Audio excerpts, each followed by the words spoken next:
आगे वो बात करने लगे हैं। तीसरा जो टॉपिक है उसके बारे में बात करना। 첫째, 중생이란 무엇인가? 저기 와 울리지 내 말이. तो सबसे ज्यादा जरूरी बात है उसके बारे में बताने लगे हैं आपको। चुंगसेंग जो हमारी लाइफ है उसके बारे में। 예, 중생은 단순한 신앙 고백이 아닙니다. जो जिंदगी है हमारी, हम ये नहीं कह सकते कि ईमान में जो जिंदगी गुजारे वही सब कुछ है। 예, 중생은 교회 출석으로 되는 것이 아닙니다. हम ये नहीं कह सकते कि हम चर्च में बड़ी एक्टिव और हमारी जिंदगी जो बड़ी ईमान में गुजर रही है। 예, 중생은 영적 교양으로도 되는 것이 아닙니다. अगर हम ये कहें कि हम बड़े रूहानी या खुद ही अपने आप को रूहानी कहते रहे तो ये भी ठीक बात नहीं है हमारे लिए। 예, 중생은 도덕도 아닙니다. हमारी जिंदगी जो है वो खुदा के साथ कितनी वो अटैच है, हम ये हमने देखा। 자, 그러면 두 번째, 중생은 어떤 변화가 있느냐? दूसरे नंबर पे हमें देखना है कि जिंदगी जो है वो कैसी हम खुदा के साथ गुजार रहे हैं। 첫째, 중생은 하나님이 주신 변화입니다. और हमने ये देखना है कि जो जिंदगी हम गुजार रहे हैं ये खुदा की दी हुई है। 이 변화는 적극적인 변화입니다. 적극적인 변화. कैसे जो हम दूसरी जिंदगी गुजारते हैं जो 예, निजात हासिल 근본적인 करने के बाद 변화입니다. उसके बारे में 예, 근본적인 변화. खुदा से मिलने के बाद जो हमारी जिंदगी होती है, रीबॉर्न जिसे कहते हैं हम रीबॉर्न, 예, वो जिंदगी 초자연적인 क्या है। 변화입니다. उसके बाद जो जिंदगी होती है, पहला जो स्टेप हम लेते हैं वो क्या होता है हमारे। 그래서 중생은 신비로운 것입니다. शिबिरो, 예, 신비로운 변화다. हाँ जी, जो जिंदगी हमारे रीबर्थ होती है वो खुदा की तरफ से होती है। 예, 중생은 절대적인 변화입니다.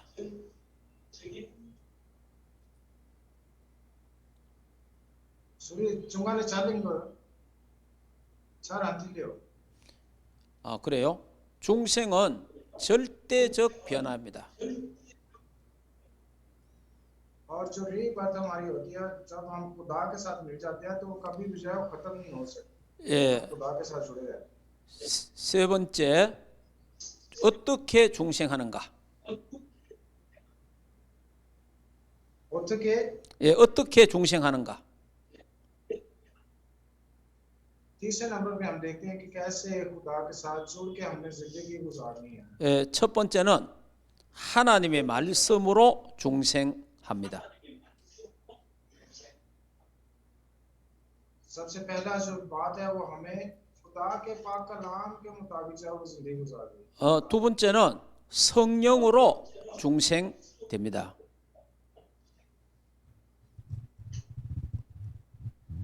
저는 중간에 잘린다요 목소리는. 예, 그래서 중생은 하나님의 말씀과 성령의 역사로 중생되는 겁니다. और जो तीसरे नंबर पे हम सीख रहे हैं वो ये है कि हमारी जिंदगी जो है वो जो रीबर्थ हमने हुए हैं वो खुदा के पाक कलाम की वसीला से। 네 번째, 누가 중생된 사람인가? कौन जो है वो चौथे नंबर पे हम ये देखेंगे कौन जो है वो ये न्यू बॉर्न जो है न्यू बर्थ है रीबर्थ है वो कैसे वो कौन जिंदगी गुजार सकता 예, 첫째는 예수님이 그리스도로 믿어지는 자입니다. है। सबसे पहली जो बात है वो ये हम सीखते हैं कि यीशु पर ईमान लाने के बाद ये हमारे जो न्यू बॉर्न कहलाता है। 두 번째는 하나님을 사랑하는 자입니다. दूसरे नंबर पे जो खुदा से प्यार करते हैं वही जो है वो 예, 세 न्यू 번째는 बॉर्न कहलाते हैं। 그리스도를 사랑하는 자입니다. और सबसे बड़ी बात यीशु जो मसीह कहलाता है उस पर ईमान लाने, 네 번째는 प्यार करने। 형제를 사랑하는 자입니다. और सबसे बड़ी बात जो हमें सिखाई जाती है कि अपने बहन भाइयों से प्यार करने वाले जो हैं 구원받은 우리는 कहलाते हैं। 예수 그리스도 안에서 형제요 자매가 되는 것입니다. क्योंकि जब हम निजात हासिल कर लेते हैं तो हम मसीह में क्या कहलाते हैं, बहन और भाई कहलाते हैं, 자, जैसे कि पाक कलाम में भी बयान किया गया है। 그러면 중생한 자의 삶은 어떻게 되는가? यहाँ पे हम देखेंगे जब हम न्यू बॉर्न बन जाते हैं तो हमारी जिंदगी कैसी होनी चाहिए, रोजमर्रा की जिंदगी जो 골로새서 1장 11절입니다. कुर्सियों एक बाब उसकी 11 आयत में आप देख सकते हैं क्या लिखा है। कुर्सियों का खत एक बाब 11 आयत। 중생한 자는 위의 것을 찾습니다. जब हम न्यू बॉर्न बन जाते हैं तो हमारा दर्जा जो है वो बढ़ जाता है। 예, 중생한 자는 위의 것을 생각합니다. जो उनका जो सोचना है वो भी बदल जाता है। 다섯 번째, 왜 중생해야 되는가? क्यों हमें ऐसी जिंदगी गुजारनी है। खुदा में जब हम खुदा को कबूल कर लेते हैं, जात हासिल करते हैं। 첫 번째는 원 생명이 죽었기 때문입니다. जब हम उसको कबूल कर लेते हैं तो हमें सारी जो पुरानी आदतें हैं, पुराने काम हैं, उनको हमें खत्म करना होता है। 선악과 사건 때문에 죄와 허물로 우리가 죽었기 때문에 다시 살아나야 되는 겁니다. क्योंकि जब हम उसको कबूल कर लेते हैं तो गुनाह जब माफ हो जाते हैं तो गुनाहों की माफी के सबब से हम दोबारा जिंदा हो जाते हैं। 육으로 난 것은 육이기 때문에 그렇습니다. क्योंकि जब हम जिस्मानी जिंदगी गुजार रहे होते हैं, जिस्म में जिंदगी गुजार रहे होते हैं तो उसे हम कहते हैं जिस्मानी जिंदगी। 하나님의 나라에 들어가야 되기 때문에 중생해야 됩니다. और खुदा की हजूरी में जाने के लिए क्या हमें जरूरी है, न्यू बॉर्न बनना बहुत जरूरी है, नई पैदाइश को हासिल करना। 여섯 번째, 중생의 결과. 6वें नंबर पे हम देखते हैं कि जब हम नई जिंदगी को हासिल कर लेते हैं तो उसका नतीजा क्या निकलता है हमारे। 첫 번째는 하나님의 나라에 들어갑니다. सबसे जो ज्यादा जरूरी बात है पहले नंबर पे कि नई पैदाइश हासिल करने के बाद हम खुदा की हजूरी में हाजिर हो सकते हैं, उसकी बादशाही में दाखिल हो सकते हैं। 두 번째는 하나님 자녀의 건세를 누리게 됩니다. दूसरे नंबर पे हम खुदा के बेटे और बेटियां बनके उसके इख्तियार को भी हासिल कर लेते हैं जो हमें देता है। 세 번째는 영생을 소유하게 됩니다. तीसरे नंबर पे ये हमें बताया जाता है कि हम हमेशा की जिंदगी हासिल कर लेते हैं। 네 번째는 세상을 이기게 됩니다. चौथे नंबर पे हम ये कह सकते हैं कि हम दुनिया पर फतह पाने वाले बन जाते हैं। 다섯 번째는 은혜의 자리에 머물게 되는 것입니다. पांचवें नंबर पर यह है कि हम उसके फजल को हासिल करने वाले बन जाते हैं। 여섯 번째는 사망과 죄의 법에서 해방되는 겁니다. छठे नंबर पे हम ये कह सकते हैं कि गुनाहों से निजात हासिल करने के बाद मौत पर फतह हासिल करते हैं। 일곱 번째는 하나님의 형상이 회복되는 것입니다. और सातवें नंबर पर यह है कि हम खुदा की उस सूरत को हासिल कर लेते हैं जिस पर उसने हमें बनाया है। 여덟 번째는 예수님의 생명을 부여받게 되는 것입니다. और आठवें नंबर पर यह है कि मसीह की उस जिंदगी को हम वो अपनी जिंदगी में पा लेते हैं, हासिल करते हैं। 중생은 순간적으로 이루어집니다. और यहाँ पे मैं आपको बयान कर रहा हूँ कैसे जो न्यू बॉर्न नई बर्थ हासिल करने, नई पैदाइश हासिल करने के बाद कैसे कैसे जो वाक्य था हमारी। 중생은 평생에 단 한 번의 중생이 되는 겁니다. मैं ये आपको बताना चाहता हूँ ये नई पैदाइश जो है वो जिंदगी में सिर्फ एक बार हमें मिलती है। 예, 중생은 단 한 번이면서 영원한 것입니다. क्योंकि हमें ये एक बार मिलती है और ये हमेशा के लिए हमारे साथ रहती है। 그러므로 중생은 단 이례적이면서 하나님의 엄청난 은총입니다. क्योंकि जब हम ये नई पैदाइश को हासिल कर लेते हैं तो ये खुदा का फजल हम पर होता है। 예, 중생은 단 한 번이지만은 이 중생은 영원한 것이다 것입니다.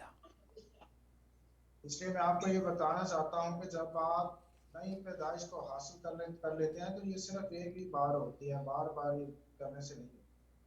예, 다섯 번째 회개에 대해서 말씀드립니다. 회개. अब तौबा के बारे में हम बात करेंगे। तौबा क्या है? 예, 또 다른 말로 하면 회심. अगर दूसरे लफ्जों में हम बात करें कि अपने गुनाहों से माफी हम कैसे, 하나님께서 중생한 자를 하여금 회개에 이르게 하십니다. क्योंकि जो लोग उसको कबूल कर लेते हैं, जो उसकी दूसरी नई पैदाइश को पा लेते हैं, खुदा उनके गुनाहों को भी माफ करता है तौबा जब करते हैं। 회개에는 두 가지가 있습니다.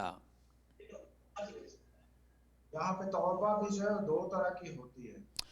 구원에 이르는 회개가 있습니다. क्योंकि एक तौबा ऐसी होती है जो हमें हमेशा की निजात देती है, 거룩에 이르는 회개가 있습니다. और एक ऐसी तौबा जो हमें मुकद्दस बना देती है, हमें पाक कर देती है। 구원에 이르는 회개는 하나님과 만나는 순간 나는 죄인입니다라고 고백하게 됩니다. जब हम अपने गुनाहों का इकरार करते हैं तो तब भी हम तौबा कर रहे होते हैं कि ऐ खुदा हमारे गुनाहों को माफ कर ताकि हम तुझसे मिल सकें। 우리가 하나님을 믿을 때에 복음을 받고 내가 죄인이다라는 것을 느끼게 되죠. क्योंकि जब भी हम खुदा के आगे इकरार करते हैं कि ऐ खुदा मैं गुनहगार हूँ, 구원에 이르는 회개는 하나님께로 돌아오는 진정한 회개입니다. इसलिए तब हमें ये जरूरत होती है कि हम अपने गुनाहों का इकरार करें और तौबा करें और दोबारा गुनाह ना करें ताकि खुदा के साथ जुड़े रहें। 회개의 그 내용은 이렇습니다. यहाँ पे आप देख सकते हैं कि तौबा के वसीला से हमें क्या बरकत हासिल है। 지적 회개, 지적 회개, 깨닫는 겁니다. ये सब कुछ हमें खुद से ही करना पड़ता है, खुद ही करना है, किसी ने तौबा 예, नहीं करना। 감정적 회개는 내가 죄인이구나라고 슬퍼지는 겁니다. हमें हमेशा ये इकरार करना है कि हाँ मैं गुनाहगार हूँ, मुझे तौबा करनी है, अपने गुनाहों को छोड़ना है। 의지적으로는 내가 이것을 예수 그리스도의 피로 해결해야 되겠다라는 그런 것입니다. बार बार हमें ये इकरार करना है कि हाँ मसीह का खून जो मेरी खातिर बहाया गया उसके वसीला से मेरे गुनाह माफ हो गए। 예, 두 번째는 거룩함에 이르는 회개가 있어요. दूसरे नंबर पर ऐसी भी तौबा है जो हमें पाक कर देती है जब हम गुनाहों को छोड़ देते 자, 이 말은 다른 말로 하면 성화라는 말과 같습니다. हैं। यहाँ पे ये बात जो मैं बता रहा हूँ ये बातें हमें खुदा से मिलाने के लिए बहुत जरूरी है। 예, 이거는 발 씻는 생활과 같습니다. फल छिनन, 예, 손발 씻는 거, 손발. हाँ जी, ये यहाँ पे हम कह सकते हैं कि हम खुद को जब तौबा करते हैं तो नहा रहे होते हैं, हम अपने गुनाहों को छोड़कर 이 회개는 हम खुद को धो रहे होते हैं। 천국 가는 그날까지 하는 회개입니다. और ऐसी जो तौबा होती है वो आखिरी दिन तक हमारे साथ साथ चलती है, खुदा की हजूरी में दाखिल होने तक। 이미 우리는 예수 믿음으로 과거, 현재, 미래 모든 죄에서 해결되었습니다.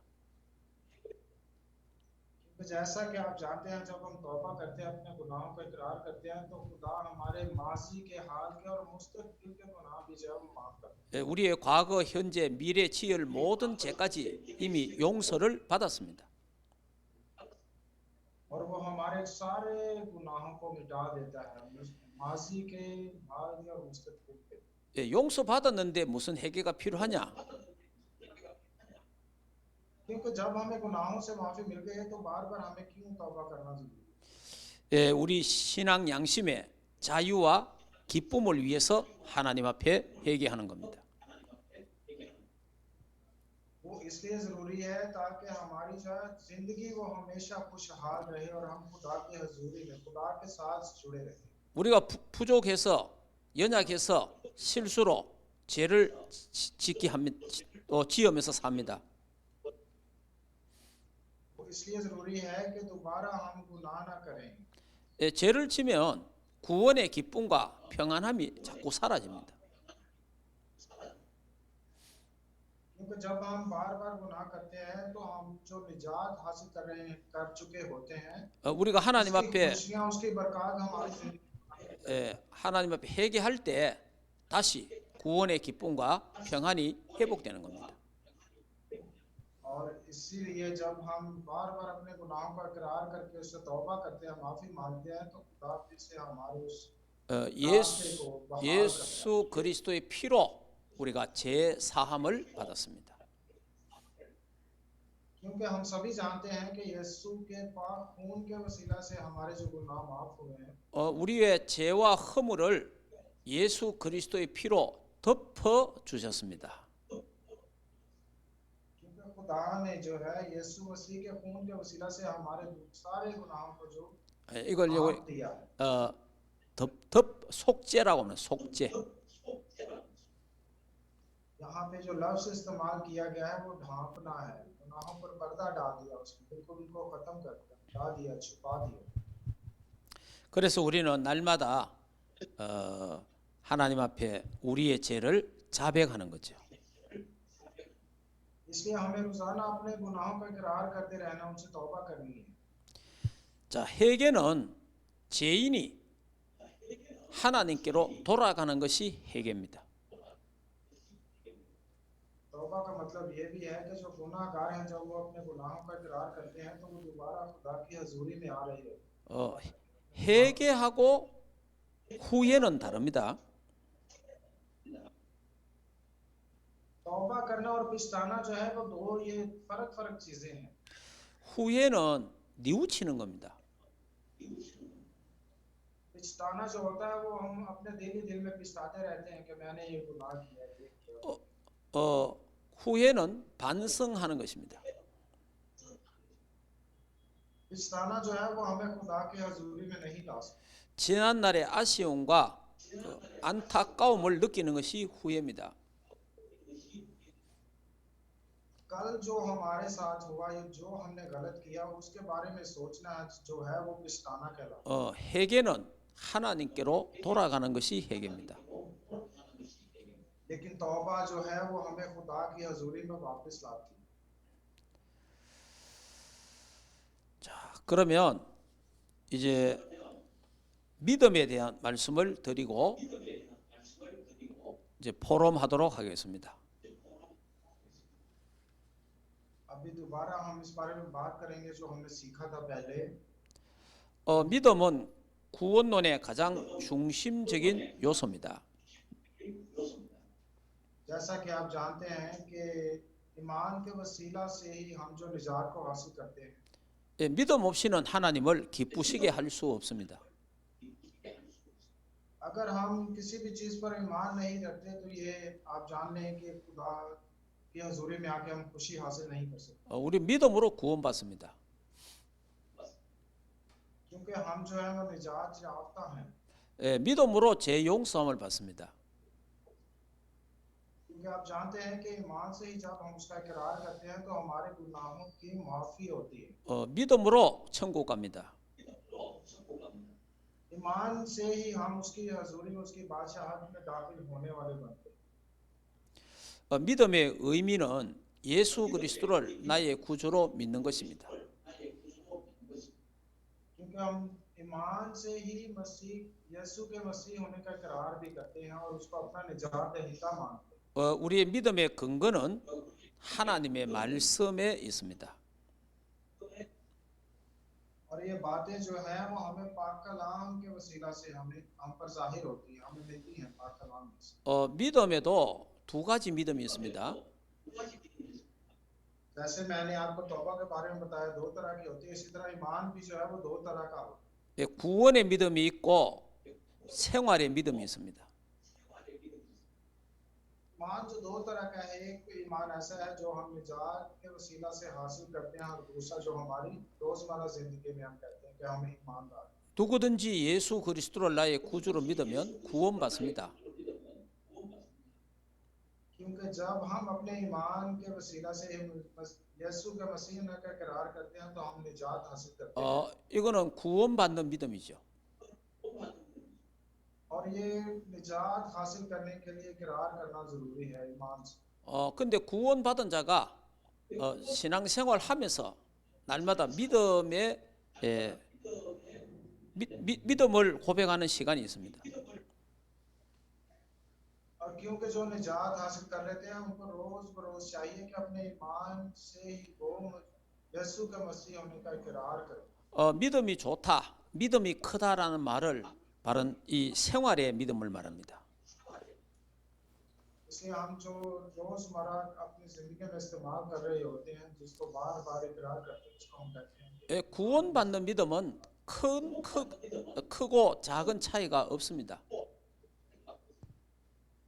जो निजात हासिल करने के लिए हम इकरार करते हैं, ईमान रखते हैं, उसका ये हम नहीं कह सकते कि इसमें बहुत बड़ा फर्क है कोई। 예수 믿고 누림과 눌림의 차이입니다. 다시 말씀하세요. 예수 믿고 누리는 믿음이 있고 못 누리는 믿음이 있다는 겁니다.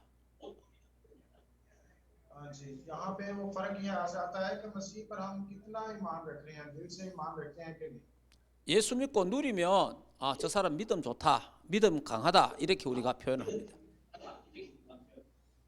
यहाँ पे हम ये देखते हैं कि मसीह पर जो ईमान ले आते हैं, हम ले आते हैं ईमान, तो उसके लिए बार बार हमें इकरार भी करना पड़ता है। हाँ जी, मसीह जो है मेरा निजात है। 자, 이 믿음도 하나님의 선물입니다. और ये ईमान जो है ये खुदा की तरफ से कह सकते हैं कि तोहफा भी है हमारे।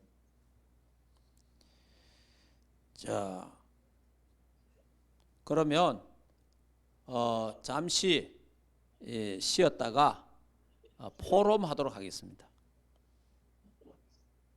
थोड़ी देर हम रेस्ट कर लेंगे, उसके बाद फिर दोबारा शुरू करते हैं। 예, 10분 휴식하고 포럼하겠습니다. हाँ जी, 10 मिनट आप रेस्ट कर लें, उसके बाद दोबारा आप आ जाएं। ठीक 10 मिनट करें क्योंकि शॉर्ट टाइम में मेरे